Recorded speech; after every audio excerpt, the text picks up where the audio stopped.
Snap, crackle, pop. Okay. Hi, I'm with Narciso Palma, artist, filmmaker, photographer, editor, acrobat. and I'm going to start with the question I always ask people. Were you always on the Democratic plantation or were you ever on the Democratic plantation? Um, I definitely wasn't ever really on the Democratic plantation, but I was definitely on the other farms, so to speak. Okay. How would you, why? Well, like, why would you say that? Say it like that. Oh, it's all related, right? It's that plantation is only one part of a much larger farm area, and it's all of an agenda that keeps us subservient to the rulers who own the plantation.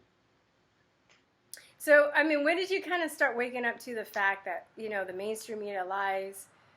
I was talking about this earlier. I'm just going to butt in I asked you a question and I'm going to butt in.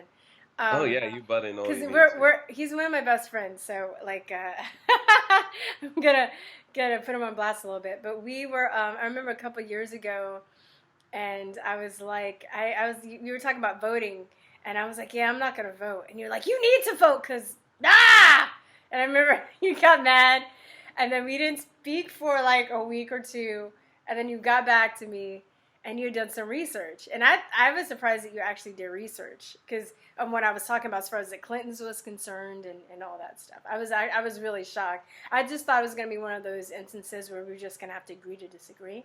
But why did you ended up doing research? You're like, what did you find? Because when you came back, you're like, I knew it was bad, but I didn't know it was like bad.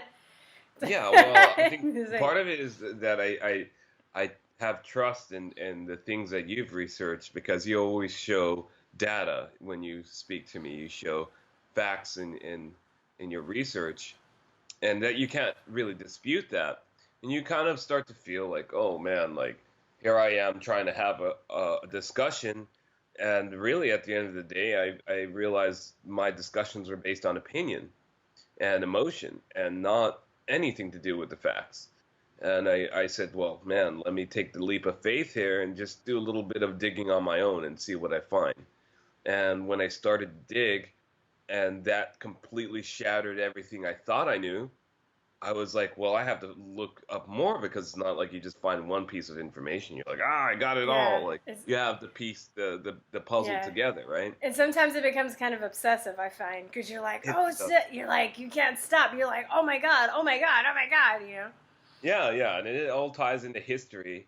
And I know a few people who love history, and they, much like yourself and other very good people in my life, they have taught me the importance of history. And I think that's the other thing I've reflected upon that helped me to really start waking up is just reflecting on how history ties into the now. Because, it's like if you know something in the past happened and that thing is still going on and it's still affecting you now, how would you know if you didn't know it was even a thing in the past that is still happening now, right? yeah. So I think it's that kind of perspective I started to take on, started really, turning things on for me. Yeah, I mean, it's interesting. I'm glad that we're actually able to kind of be on the same team, so to speak, because we both have, family, um, people in our family that think we're just absolutely nuts, and because of our beliefs and our worldview. But I'm glad that, we were still being able to maintain our friendship because a lot of people have lost their friends and families over, especially since this Yeah, election. And for me, I think it's just created a schism on people that choose to live in reality and people that choose not, or a schism between people that choose to live in reality and other people that choose not to live in reality.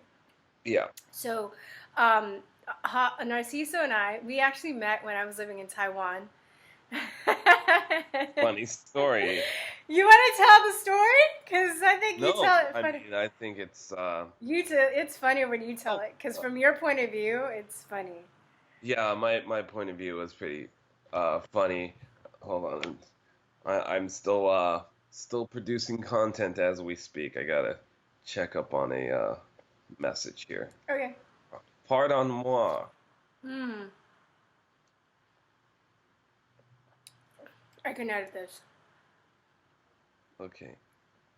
All right. Uh, A. That makes no sense. Never rest. Never a day of rest. Never a moment. Um. So, okay, just get my brain back on topic here. I'm sorry. Oh Uh, yeah. oh, We met in when we Taiwan. first met, yeah, that was very funny. I mean, what we were living in China, right? Taoyuan, Taiwan. Tao, Taoyuan. You Oh, lived. He lived in China. I didn't live in yeah, China. Yes. I lived in mainland. Yeah. He Well, we has were in crazy, Taiwan crazy China stories, but we're in Taiwan now. Sorry, not China. at the Carrefour, and for the audience who's not familiar with the Carrefour, the equivalent of Walmart overseas. It's a French run store, or French by name, you know. Yeah. And I was sitting out there with my ex, and we were what in the You were by the large area. Starbucks. They have like these large areas that unlike here in the States, these Carrefours often have like what would you call them? I don't know, These like like dining, eating areas, or like. Yeah, but it's like a large walking space. It's like almost like an entire block of walking Yeah, I space. know what you mean. I don't know. Just Yeah, say an entire like that's concrete, big, big old no space. cars And parked. I saw you from Uh, like 1,000, 2,000 feet away. yeah, I yeah, just and you saw this saw me afro. like very far away as you're walking through this lot, and I'm just sitting there with my ex, and I look and see this person running towards us, and I tell her, I said, man, I don't trust that person coming. Like they're running at us. Like this is scary. I might have to cut someone. And get ready. And then she walks up, and you're running, and you're like, oh my God, black people. And we're like, what the fuck? I'm like, does she know that we're not? I'm not black. But that's always the thing, right? And it was just funny because after that, you're like, oh my God, I can't believe I don't ever get to see black people in Taiwan. And we're just like, both of us were looking at each other like, yeah, it's great, good to know you. Hope I can make an exit soon before I have to stab you uh, I and was run. like, But it turned out to be that funny engagement turned out to be obviously a lifetime of fun and laughter and learning. So that's here we are now. yeah. I just, what's so funny is I never, nobody ever made me feel bad about being black in Taiwan or being a person of color, being brown.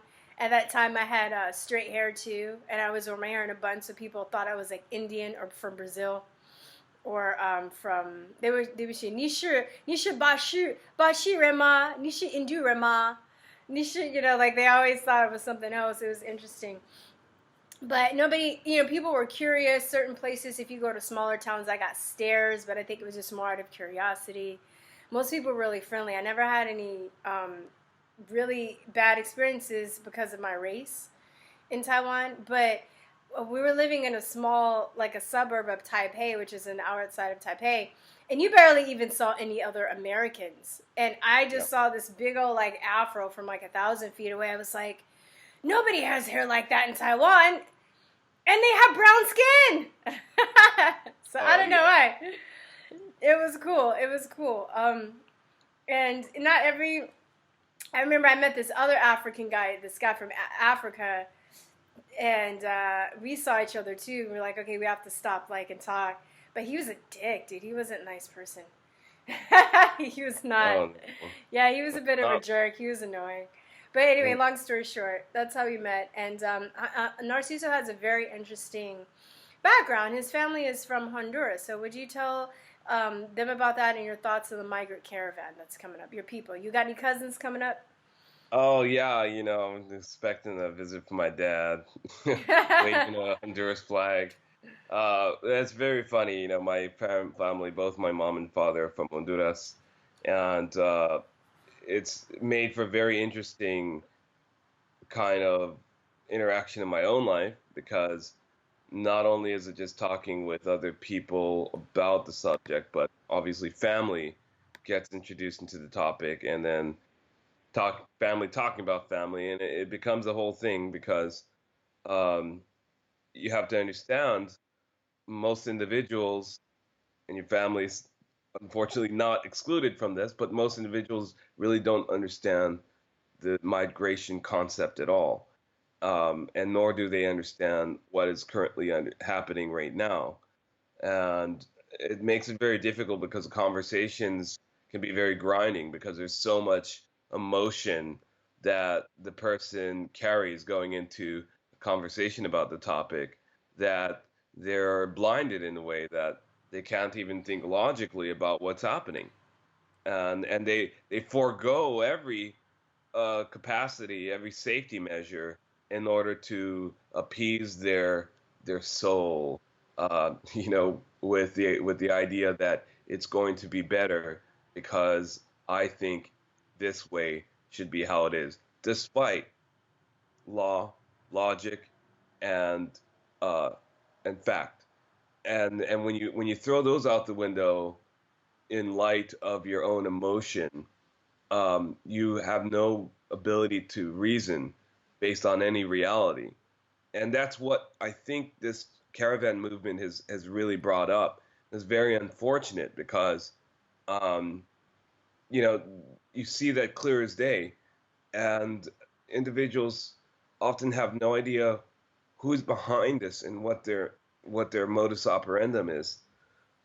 So it's like, how do you even begin to explain all those other facets of this picture that we're going through now, um, when the other individual doesn't even get it, you know? So yeah, it is a very particular place to be, but again, it is life, right?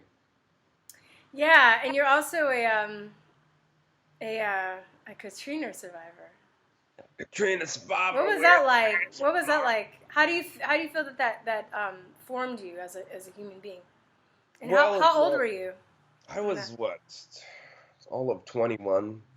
Um, and won't give away my age now, of course.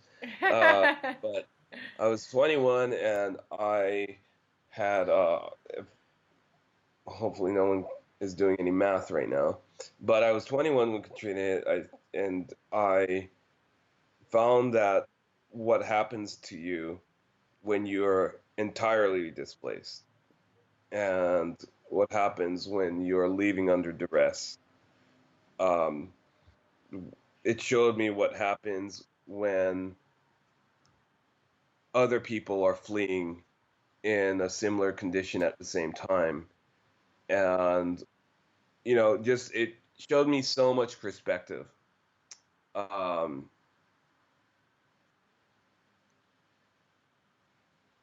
let's see here. Sorry, I've got some production things I have to address on the side here. Mhm. But anyway, so it showed me a lot of perspective that was really eye-opening, and I do apply it to what's happening now because it's very relative, and I think some of the things we talked about earlier was what happens when you have an influx and you don't have the infrastructure to support it, right?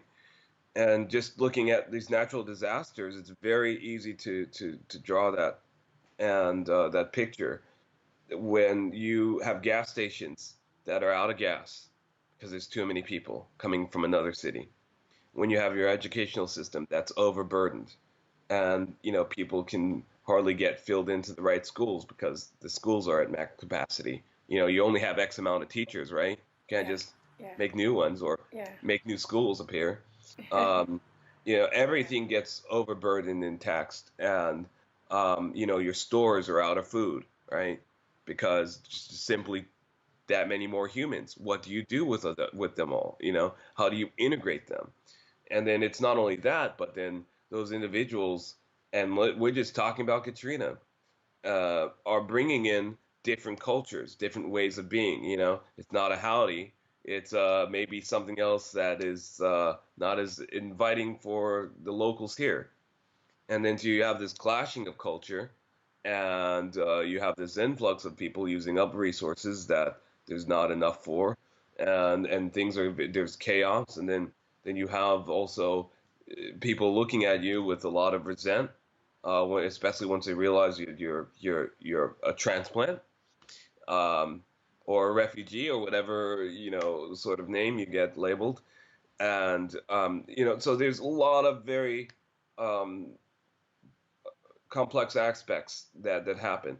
But the reason I bring that up is because this is very relative to what's happening now with the border and the migration caravan, um, because you have to see what this would do on a big scale, and that's why we have borders, right? Yeah. To keep people from just coming in um, for no damn reason. And right now, people don't realize that they're being lied to. That's the big problem by the media on both sides. I feel my heart goes out to the individuals who are being led astray to believe that they're just going to waltz into America. That's what they're being told. They're being paid money.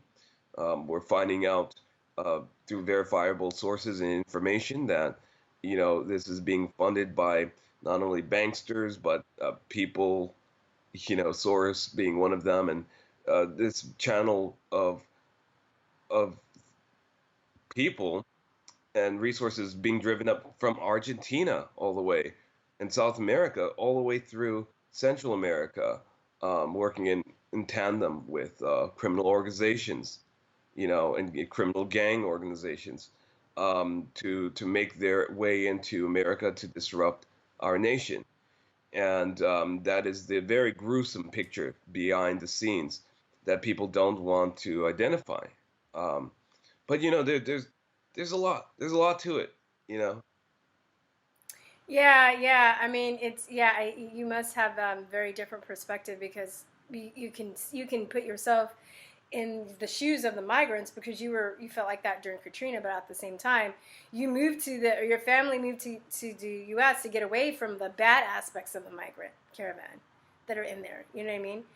So Yeah. it must be. I often think about too a lot of the foreign people that move to the U.S. and they get their citizenship illegally. They spent thousands of dollars and hundreds and thousands or thousands of hours and years, waiting to get their citizenship because they're leaving socialist, communist countries, and only to have people, bring that stuff over here. That must be incredibly infuriating. I would imagine.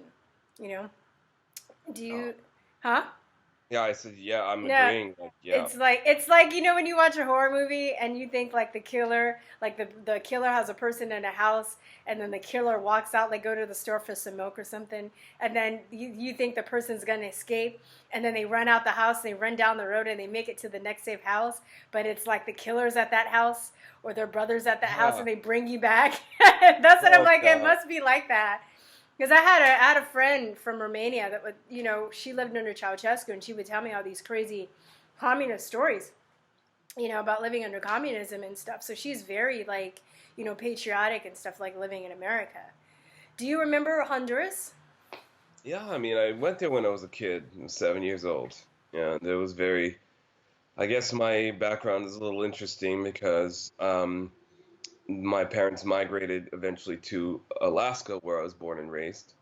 And then while living in Alaska, I got the opportunity, and it was a blessing to visit Honduras, which I was able to, and see a lot of perspective, like really understand what poverty is and really understand what not having makes you have to do to live. So yeah, it was quite the experience, and also uh, quite hot. Really? Very Yeah, a tropical? little. Believe it or not, it's like 5 degrees warmer than Alaska. Oh, wow. Okay. Times like All right. 50,000. So I'm bringing in the stuff. I'm looking up, change the subject now. I mentioned that as a Narciso's an artist. Right now, though, he's spending most of his time filmmaking, but he's an amazing, talented person. I'm gonna bring up a couple of pieces of work that you did for me that I'm gonna sell. And do you remember this one? Oh yeah, yeah. Can you You guys should see that probably in one? the edit put that up on the screen, so it can. Yeah, I'll put it up. That was a great piece, man. You've got that's the original, eh? Oh, this is the decal. This is That's actually the. the copy. Oh, wow. It The looks original, great. yeah, the original is actually bigger, but look, I'm gonna sell this.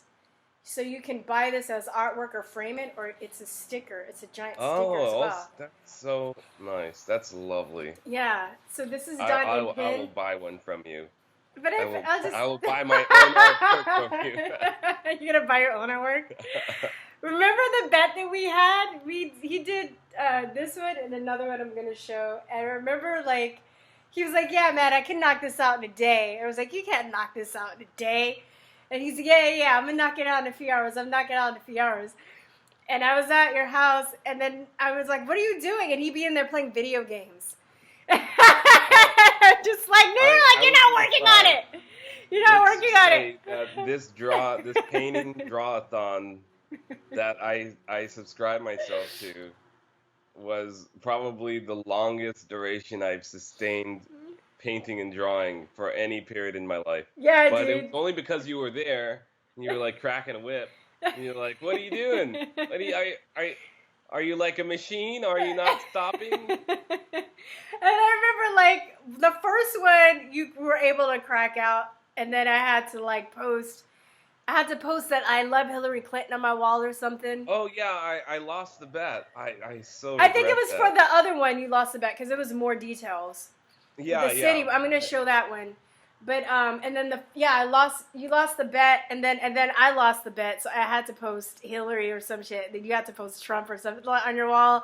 I forgot Yeah. something whatever, but we had to post something. We lost a bet. That was like the bet. But anyway, this art it's a decal. It's a sticker. I'm just gonna have to put it up because I can't show the whole thing. I'm trying to as we're talking, but By the it way, Hillary for prison 2019. yeah. Right. So as you can see, I'll talk about it as it, but it is it's a basically a concept between Animal Farm meets They Live. Have you seen that movie, Animal Farm and They Live? So Yeah, Animal, I I think I mean, have. did you see the Animal Farm movie? I know you saw They Live. I think that's where I drew the inspiration from, Yeah, literally. yeah, yeah. I think I kind of had the concept, and I was like, oh, you need to see this movie, and you're like, what? They Live, and Yeah, you introduced me to They Live. yeah, Yeah. yeah, yeah. So yeah, so basically, if you can see the farmer, I know white people are getting cracked on. Sorry, the farmer's white, but he's a white farmer. Farmer Joe, man. And they found out his Had it scam, covered. man, and because they got the glasses right. And you see like the cows and the horses and the sheep and the snakes and the pig. They have glasses, and they're basically about to burn him at the stake and take over the farm because they took the red pill. And this sheep is just watching this going down, right? And you can see what's going on in his glasses because he has the They Live glasses too. You can see through the deception, right? So all the sheeple. So this is just for all the sheeple and the people that are waking up. You know, we've been told lies, and So it's a nice piece of art. it Looking back at it, not just is. sitting I on know, but one, like you know, it looks. I'm happy with it. I love it. I love it. Yeah. I have cards for these sometimes. I mean, I do music, so this is basically for 3 of my singles that I produced a couple years ago, but I want to sell the artwork that he did on the Truth or Talk website. But for my business cards, for when I do music, I have this and 2 of the other pieces of artwork that he did for me on the cards, and people love it. People love it. Yeah. And then they're always like, I've got about just 5 more minutes. okay, left. okay, okay. They're like, did you do the art? And I'm like, no. Okay, this one. I'm going to just hurry up and do this. I'll put this one on the screen too. But this one, if you guys can see, I'll just have to, I'm kind of looking at it though as I talk about it. But it's the American Dream. This is great, man. The details in this is awesome. But basically, you see that there's a city in chaos, and you see people that are on balloons that are escaping the city. Now, some people look at it and they say, are the people coming into the city? No, they're escaping the city. The people that are woke and they know what's going on. And even, there's so much detail in this. Even the people that are escaping the city, each person has a different, you can tell, like one person has their pet snake, when people's taking their person is taking their kid with them. If you look closely, You can also have a pet steak, by the way. yeah, pet steak, a pet I have snake, nothing against that. a pet snake, and it's Narciso smart ass. He drew like the DeLorean, if you can find it in from Back to the Well, Future in Back to the here. Future reference, yeah. Yeah, but the whole concept is too. There's people on the bottom with balls and chains, and there's a, you know, every person. There's some people that have bigger balls on their chains. There are people with bigger They're balls. bigger balls. So people with the bigger balls, like for instance, maybe there's a guy with a smaller ball who's holding up a banker, but the banker has a bigger ball because maybe he's done more crimes, right? So the size of the person's ball on their arm, and I mean their leg, has to do with the amount of crime and how much they basically sold their soul. There's a bunch of people walking toward going to this corporate world of the American dream, and they're climbing up, right, with the balls and chains. And there's six guys in the building representing like the six corporate news stations. I forgot this what it was. Yeah, yeah, kind of like it's not a solid number because obviously Yeah, there's more than one specific amount of entities, but yeah, essentially reflecting the very small hand of families and secret societies that control the world. yeah. So we have controlled substances are us. Talk about Satan in here. Mac Poison, New World Gas. Um, there's just a bunch of little, there's so many little stories in this. This is incredibly detailed. I'm looking at the guy. There's a legal drugs bar where there's a person like falling out and he like pukes on the floor. I mean, there's so much. There's so much detail. You're gonna have to go to the website and look at it, or you can buy one yourself. And this is also, you can either frame it or it's a decal. It's a sticker as well. So I know I would stay and talk to you forever. I wish I could talk to you about more stuff. Here's a sticker. Perhaps next Sticker. time we can have an Yeah, yeah. Narcisse is just really busy, so I'm really grateful that I was able to get this time with him. But is there anything else you want to say? What do you want to promote? Do you want to promote anything? You always Oh, got something well, going on. creatively right now I'm working on a project called Houstonary 2019 Cyberpunk, and it's going to be a music, uh, art, film, music, and fashion expo.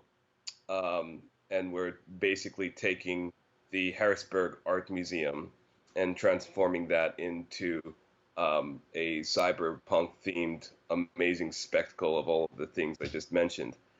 So we do this annually, uh, the collective family that I work with, and we produce these amazing events for the public to come witness the showcase of all of this amazing these amazing different types of art from these different people because it's a collective sort of um, event.